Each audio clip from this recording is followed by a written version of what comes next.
तो आज हम लोग हिंदी मीडियम स्टूडेंट के लिए गॉस थ्योरम का लेक्चर नंबर 4 पढ़ने जा रहे हैं और इस लेक्चर में हम लोग गॉस थ्योरम का एप्लीकेशन सेकंड पढ़ेंगे और उस एप्लीकेशन सेकंड का नाम है ठोस गोला के कारण विद्युत तीव्रता।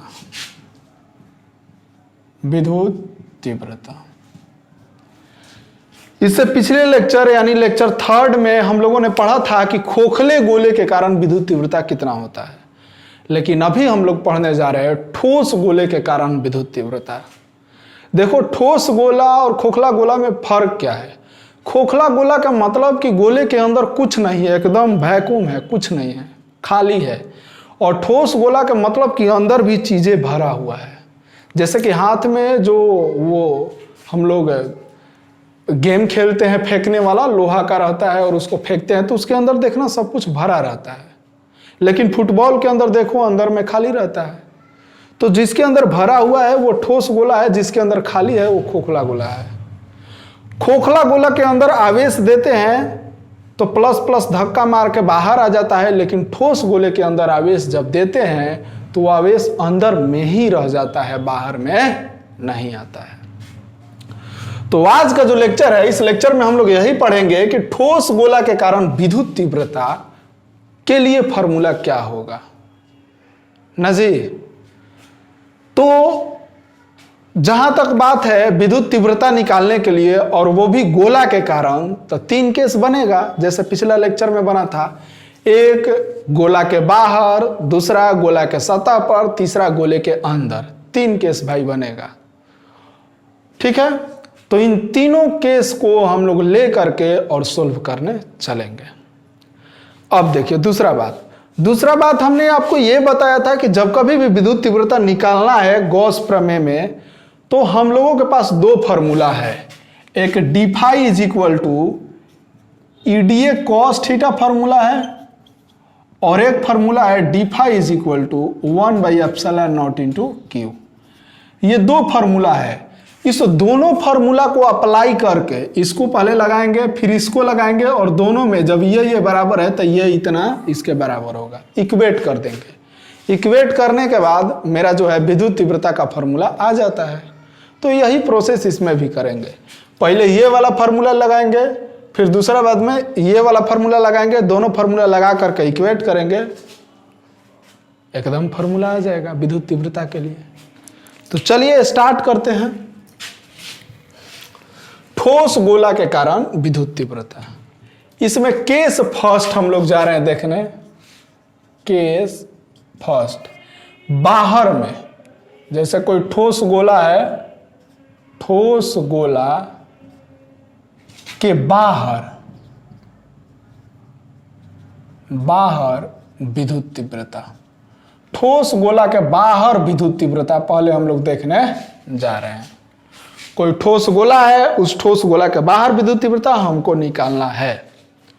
तो हम मान रहे हैं कि मेरे पास एक ठोस गोला है जिस पर आवेश Q दिया जाता है और उस ठोस गोला का त्रिज्या बड़ा R है और हमें केंद्र से कुछ दूरी पर, मान लीजिए छोटा r दूरी पर, जो कि गोले से बाहर है, विद्युत तीव्रता ज्ञात करना है।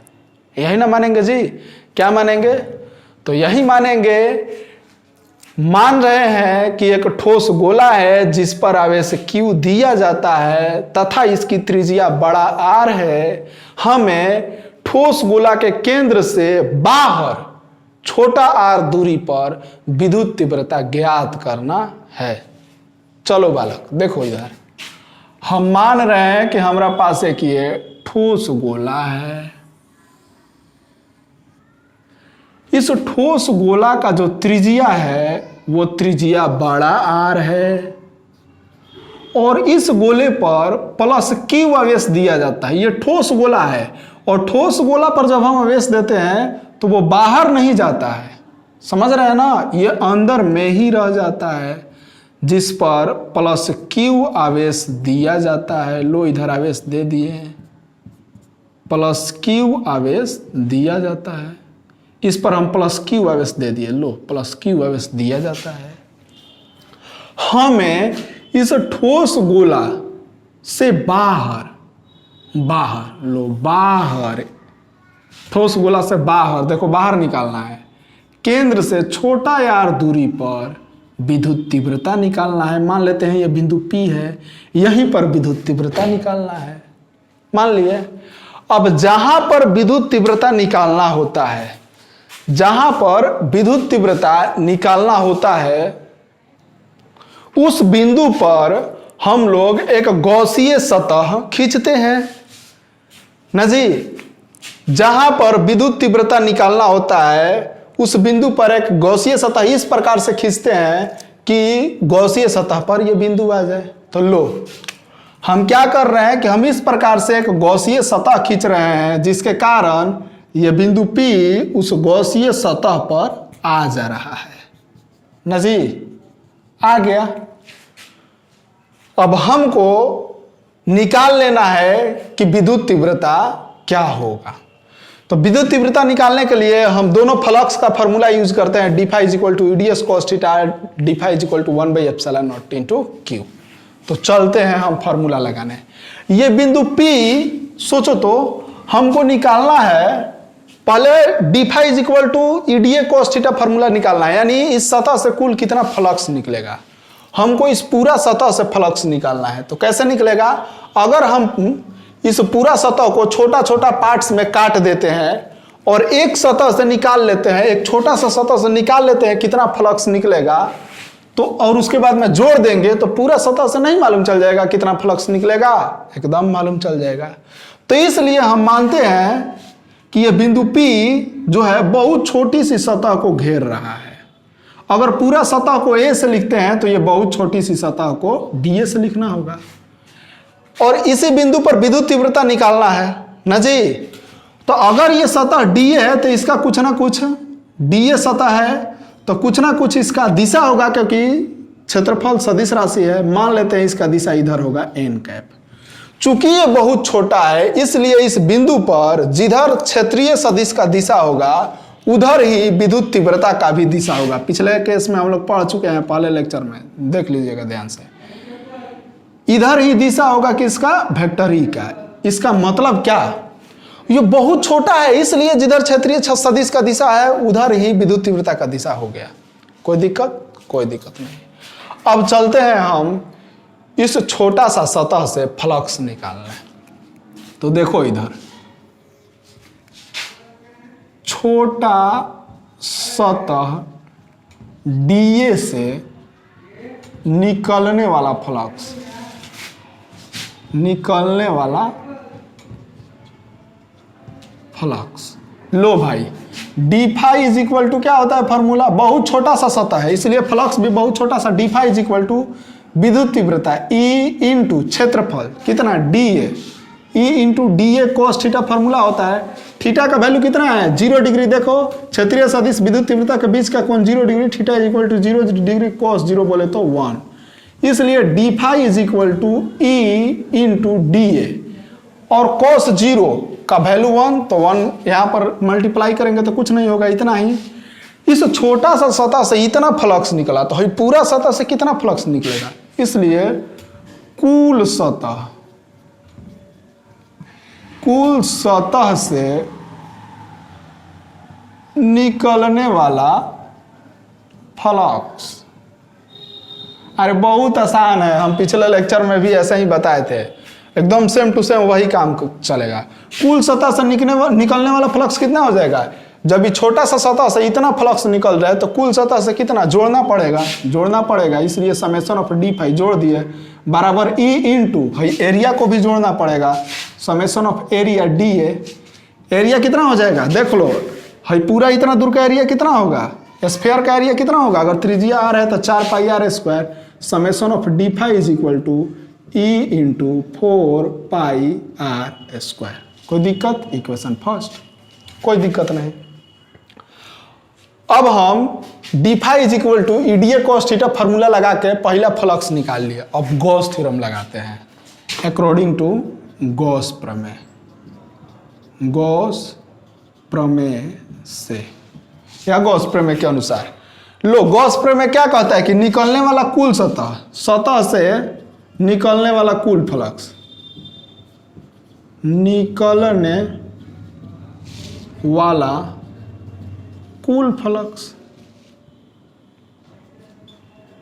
कुल फ्लक्स। लो भाई, कुल फ्लक्स जो निकलता है सतह से वो बराबर होता है 1/ε0, और जितना अंदर में चार्ज होगा, हई सतह के अंदर में कितना चार्ज है देखो तो प्लस क्यू चार्ज है, तो 1/ε0 into q. Equation second. Equation एक समेशन ऑफ डी फाई बराबर इतना है, इक्वेशन दो समेशन ऑफ डी फाई बराबर इतना है, तो ये इसके बराबर हो जाएगा। इसलिए इक्वेशन एक तथा दो से, अब देख सकते हो इक्वेशन एक तथा दो से इरेज कर रहे हैं हम, है ना, मिटा रहे हैं। हम कुछ नहीं कर रहे हैं, पहला d phi is equal to E d A cos theta formula लगा के फ्लक्स निकाल रहे हैं, फिर गॉस थ्योरम लगा के फार्मूला निकाल रहे हैं, दोनों को इक्वेट कर रहे हैं, काम खत्म। मिटा रहे हैं इधर वाला।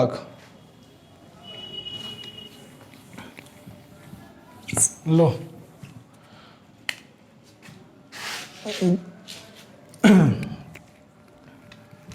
तो लो, इक्वेशन एक तथा दो से तुम देख सकता है कि E इंटू 4πr² जो है बराबर होगा 1/ε0 इंटू क्यू के ना जी। तो E निकालना है, विद्युत तीव्रता निकालना है, तो ये सब इधर आ जाएगा, तो 1/4πr² इंटू क्यू। तो E is equal to 1/4πε0 q बटा में r²। यही बाहर के लिए फॉर्मूला हो जाएगा। यानी ठोस गोला के कारण बाहर में जो विद्युत तीव्रता होता है वो 1/4πε0 क्यू डिवाइडेड बाई r² होता है। ठोस गोला हो या खोखला गोला हो, दोनों के कारण बाहर के लिए सेम फॉर्मूला होता है। वो कितना होता है 1/4πε0 क्यू डिवाइडेड बाई r²। और यही फॉर्मूला बिंदु आवेश के कारण भी होता है कि बिंदु आवेश के कारण विद्युत तीव्रता ना जी, सब दिमाग में रखना है। ठोस गोला के कारण भी 1/4πε0 क्यू डिवाइडेड बाई r², बाहर में खोखले गोला के कारण भी 1/4πε0 क्यू डिवाइडेड बाई r² बाहर में। तो ये बाहर के लिए फॉर्मूला हो गया। अब बात आता है केस सेकेंड। केस सेकेंड आप देख सकते हैं,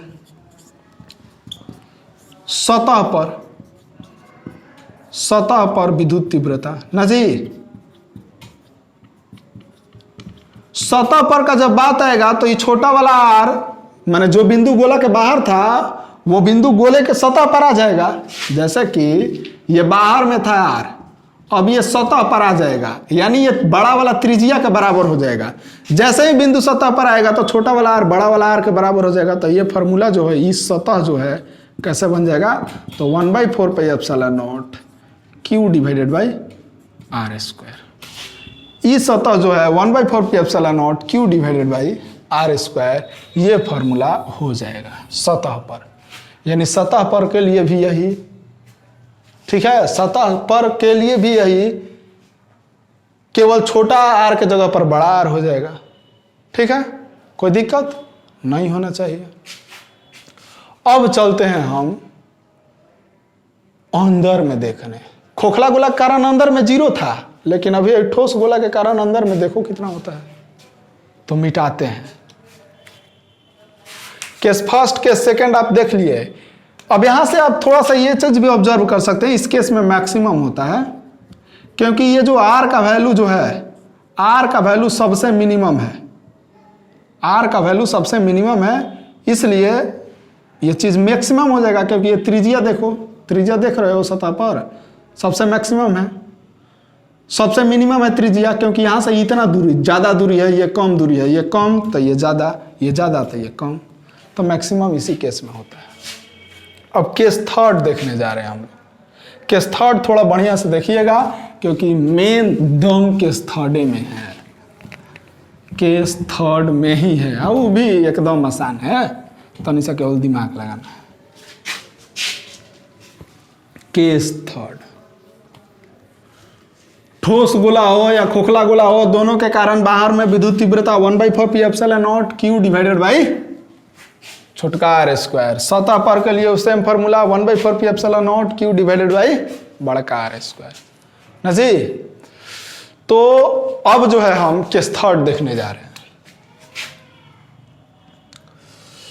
केस थर्ड ये है कि ठोस, केस थर्ड, ठोस गोला के कारण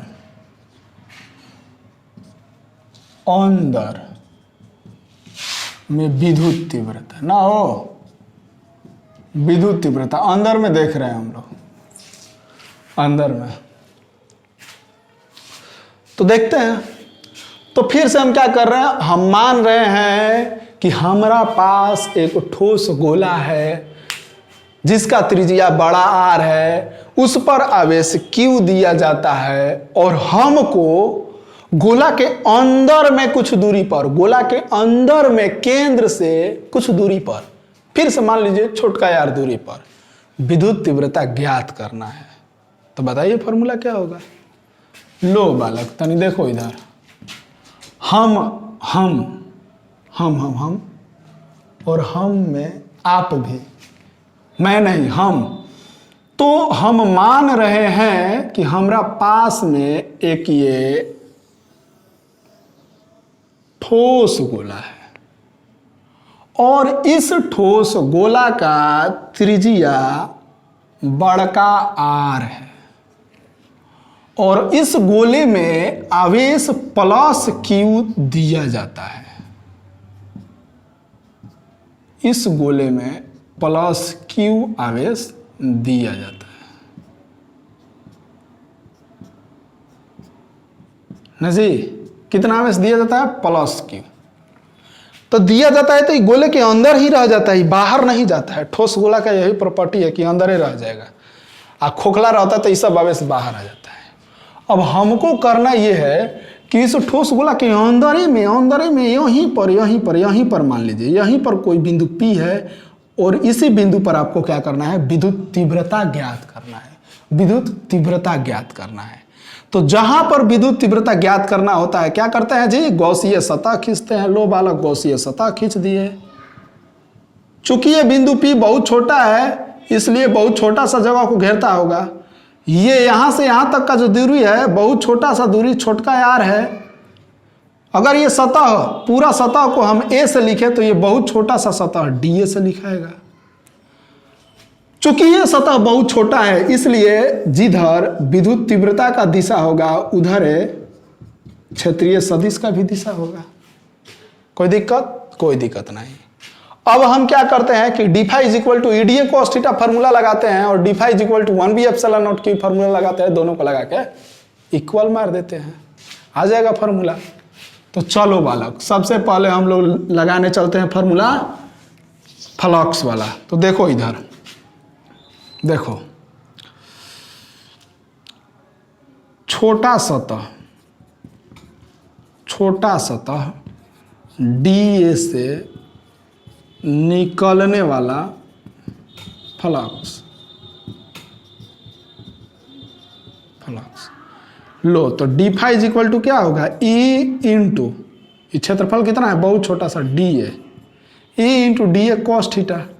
थीटा का वैल्यू 0 डिग्री, कॉस 0 बोले तो 1, तो d phi is equal to E into d A. कोई दिक्कत नहीं क्योंकि कॉस 0 1 होता है।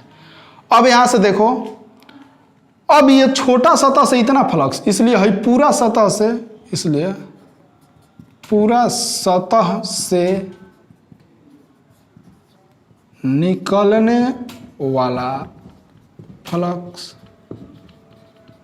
लो भाई, पूरा सतह से निकलने वाला फ्लक्स तो जोड़ना पड़ेगा पूरा फ्लक्स को, यानी summation of d phi is equal to E into summation of d A. Summation of d phi is equal to E into summation of d A. पूरा क्षेत्रफल कितना होगा, 4 पाई आर स्क्वायर, 4 पाई, और त्रिज्या छोटा आर है इसलिए छोटा आर स्क्वायर। इक्वेशन फर्स्ट हो गया। कोई दिक्कत? कोई दिक्कत नहीं। अब दिक्कत आने वाला है, अब सोचने वाला दिक्कत है। अब हम क्या करेंगे, गॉस प्रमेय के अनुसार, इसलिए गॉस प्रमेय के अनुसार या प्रमेय से। अब अकॉर्डिंग टू गॉस थ्योरम क्या होता है जी कि हई सतह से, हई जो सतह देख रहे हैं ना, है अंदर बहुत सारा हई सब चार्ज है, तो अंदरों में दिखाना उचित होगा। हई जो सतह देख रहे हैं, इस सतह से निकलने वाला कुल फ्लक्स 1/ε0 और इस सतह के अंदर जितना चार्ज है उसके बराबर होता है। दिमाग में रखिएगा, हई सतह के अंदर में जितना चार्ज होगा उसके बराबर होता है, यही ना जी।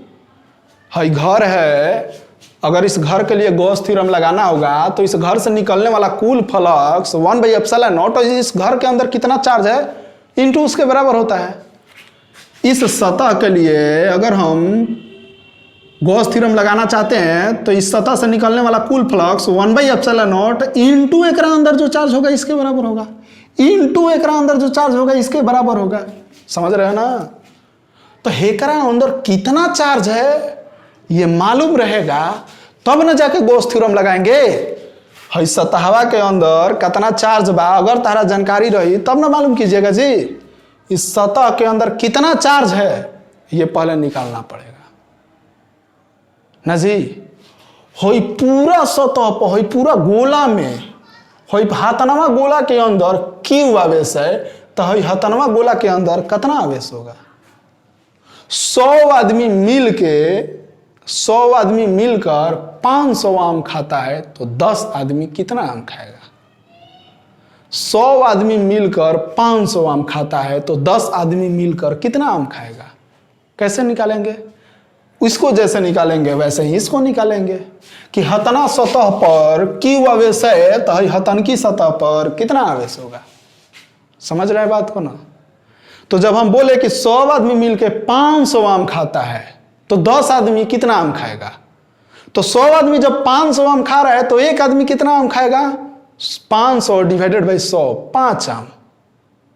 यानी एकांक आदमी 5 आम खा रहा है, इसलिए 10 आदमी 15 50 आम खाएगा ना जी। वैसे ही हई हतना आयतन पर, हई वॉल्यूम में हतना आयतन पर गोला का आयतन कितना होता है? 4/3 पाई आर क्यूब। 4/3 बड़का पाई आर क्यूब पर क्यू आवेश है, तो एकांक आयतन पर कितना आवेश होगा? 4/3 पाई आर क्यूब ना जी। इसलिए हतन का आयतन पर कितना आवेश होगा? ततना से गुना कर देंगे, सिंपल सा बात है, निकल जाएगा झट से ना। चलो चलो तो निकाले चलो जा। तभी यही गॉस प्रमेय के अनुसार नहीं लिखत, अभी हम लिखत नहीं नाउ। अभी कुछ काम करना है। क्या काम करना है भाई? तो पहले हम ये निकाल ले, हमको निकालना है कि छोटा सा सतह पर, छोटा सा आयतन में कितना आवेश है। देखो अब हम जानते हैं कि ठोस गोला पर प्लस क्यू आवेश है ना जी। हम जानते हैं कि ठोस गोला पर प्लस क्यू आवेश है, इसलिए एकांक आयतन पर आवेश, एकांक आयतन पर आवेश। चल बालक देखने 4/3 पाई बड़का आर क्यूब पर आवेश क्यूब है, इसलिए एकांक आयतन पर आवेश कितना होगा? तो क्यू बटा में 4/3 पाई बड़का आर क्यूब ना जी। 100 आदमी 500 आम खाता है तो एक आदमी कितना आम खाएगा? 500/100 ना।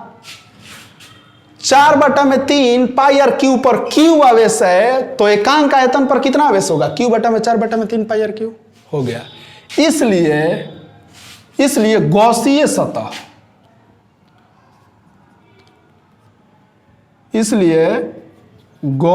सतह ना जी, गॉसीय सतह पर आवेश, गॉसीय सतह पर आवेश, या बोले तो गॉसीय सतह के अंदर लिखने पर बेहतर रहेगा। गॉसीय सतह के अंदर आवेश, गॉसीय सतह के अंदर जो आवेश होगा यानी कि आर आर त्रिज्या के आयतन पर आवेश।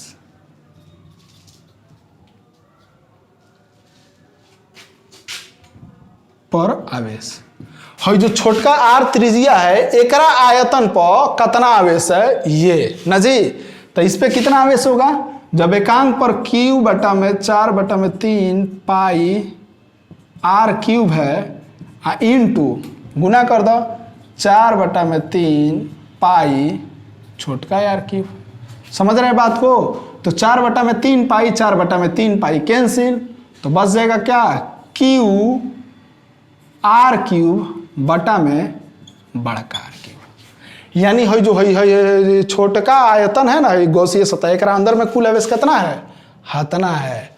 तो अब हम गॉस थ्योरम लगा सकते हैं, इसलिए गॉस प्रमेय से, अब गॉस प्रमेय से समेशन ऑफ डी फाई जो होगा 1/ε0 आ एकरा अंदर आवेश कुल कितना है, तो है हतनवा है क्यू आर क्यूब बटा में आर क्यूब। Equation second. अब इक्वेशन फर्स्ट इक्वेशन सेकेंड को बराबर कीजिए, आ जाएगा।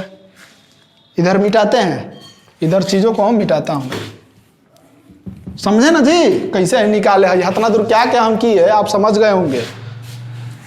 तो इसलिए इक्वेशन 1 तथा 2 से, इक्वेशन 1 तथा 2 से देखो क्या हो जाएगा, E into 4 pi R square बराबर 1/ε0 क्यू छोटका आर क्यूब बटा में बड़का आर क्यूब। है देखो ऊपर ऊपर 2 गो आर से है 2 गो आर कट गया, 1 गो आर छूटा बच जाएगा। तो ई इज इक्वल टू 1 है 4 पाई नीचे आ जाएगा, तो 4πε0 क्यू ऊपर में 1 गो आर और बटा में r cube. E is equal to 1/4πε0 q r बटा में आर क्यूब। यही फार्मूला हो जाएगा अंदर के लिए। यानी कि अगर तारा अंदर में अगर आपको अंदर में निकालना होगा ठोस गोला के अंदर में विद्युत तीव्रता, तो ओकरा ला कौन फार्मूला होगा, 1/4πε0 क्यू, जितना अंदर में जितना दूरी पर निकालना होगा वो बटा में त्रिज्या का क्यूब। समझ रहे हैं। खोखला गोला जैसा नहीं है कि खोखला गोला के अंदर में हर जगह है पर विद्युत तीव्रता 0 ना, ठोस गोला के अंदर में विद्युत तीव्रता इतना होता है 1/4πε0 क्यू आर बटा में आर क्यूब। समझ रहे हैं ना, ठीक है। तो 1/4πε0 क्यू आर बटा में आर क्यूब, ये अंदर के लिए फॉर्मूला हो गया। आप चीजों को नोट कर लेंगे अच्छा से, आप नोट्स बनाते चलेंगे, हमको कहना नहीं है, आप अपना नोट्स बनाते चलेंगे जैसे जैसे पढ़ाया जा रहा है लाइन वाइज।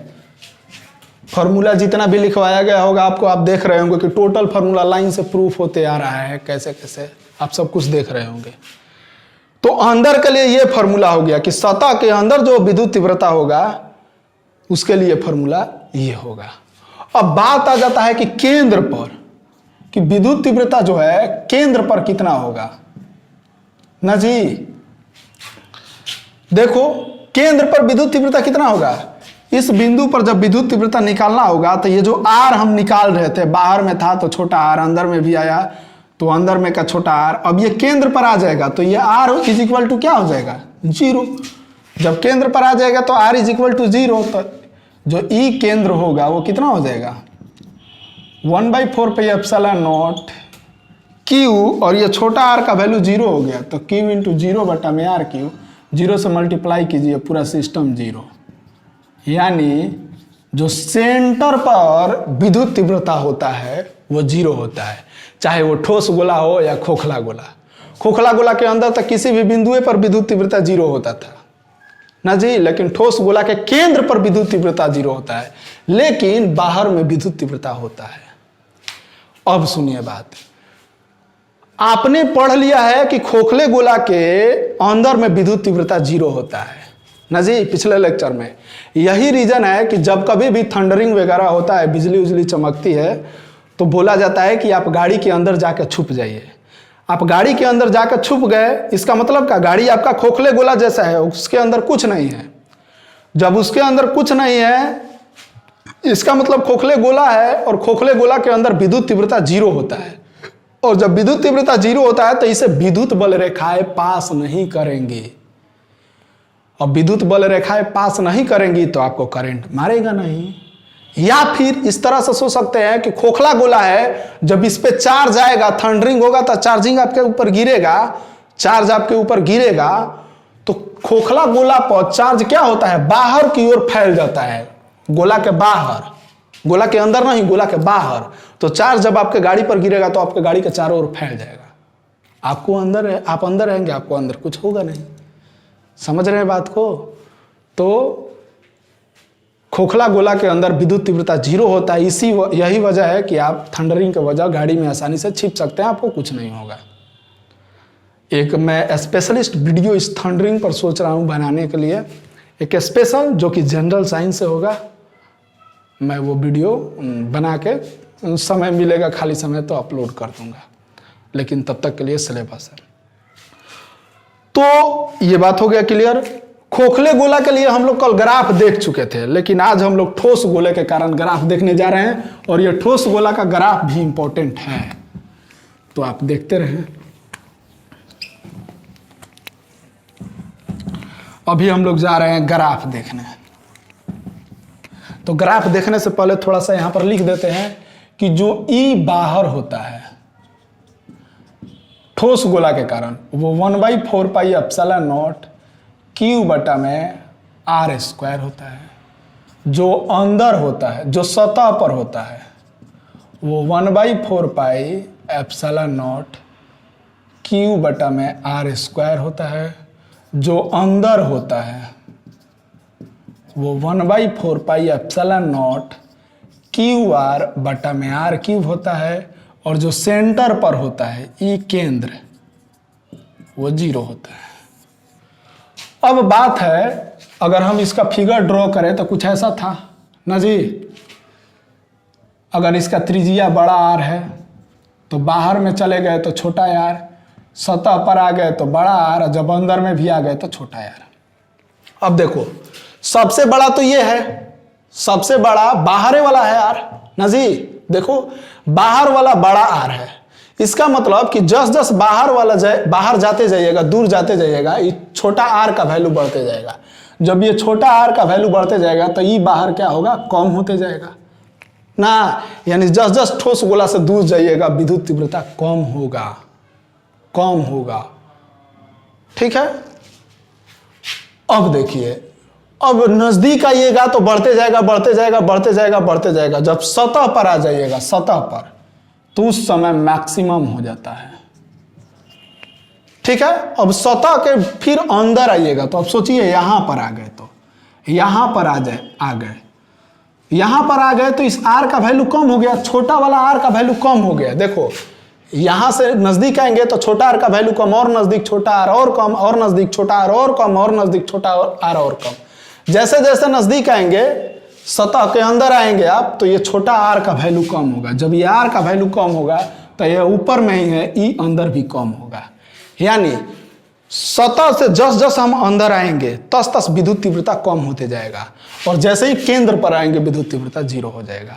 यानी यहां से आपके दिमाग में एक इमेज आना चाहिए कि अगर ठोस गोला है और ठोस गोला के केंद्र पर है तो विद्युत तीव्रता 0, और केंद्र से जैसे जैसे बढ़ रहे हैं, दूर जा रहे हैं, विद्युत तीव्रता बढ़ रहा है, बढ़ रहा है, बढ़ रहा है, बढ़ रहा है, बढ़ रहा है। जैसे ही सतह पर पहुंच रहे हैं विद्युत तीव्रता मैक्सिमम, अधिकतम, और फिर सतह से दूर जा रहा है तो विद्युत तीव्रता घट रहा है, घट रहा है, घट रहा है, घट रहा है, घट रहा है। 0 नहीं होगा, घट रहा है। ठीक है। क्योंकि आप कितना भी दूरी चले जाओ, ये 0 नहीं हो सकता है। अरे 5 लाख, 5 करोड़, कितना भी किलोमीटर जाओ, ये 0 नहीं हो सकता है। तो अब हम इसी के लिए ग्राफ खींचने जा रहे हैं। यानी यहां पर लिख दे रहे हैं, ठोस गोला के दूरी विद्युत तीव्रता, ठोस गोला के लिए विद्युत तीव्रता तथा दूरी के बीच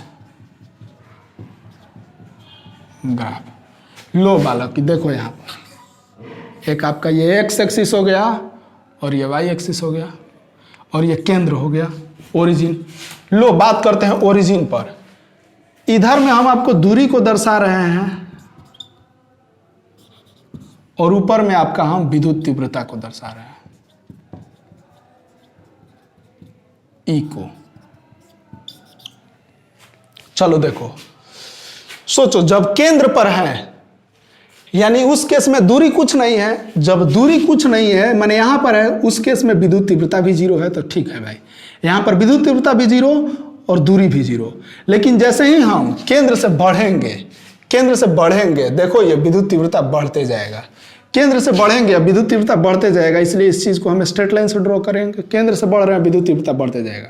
देखो केंद्र से बढ़ के इतना दूरी पर आया, विद्युत तीव्रता इतना दूरी पर आया, विद्युत तीव्रता इतना दूरी पर आया, विद्युत तीव्रता इतना दूरी पर आया, विद्युत तीव्रता इतना। और बढ़ते सतह पर आ गए। मान लो यहां से बढ़ते ये सतह पर आ गए। सतह पर ये इस सतह है। जैसे ही सतह पर पहुंचे हम, मान लो इस सतह है, जैसे ही सतह पर पहुंचे तो विद्युत तीव्रता क्या हो गया? मैक्सिमम हो गया, मैक्सिमम। और मैक्सिमम हो गया कब? जब ये छोटा यार बड़ा आर के बराबर हो गया तब।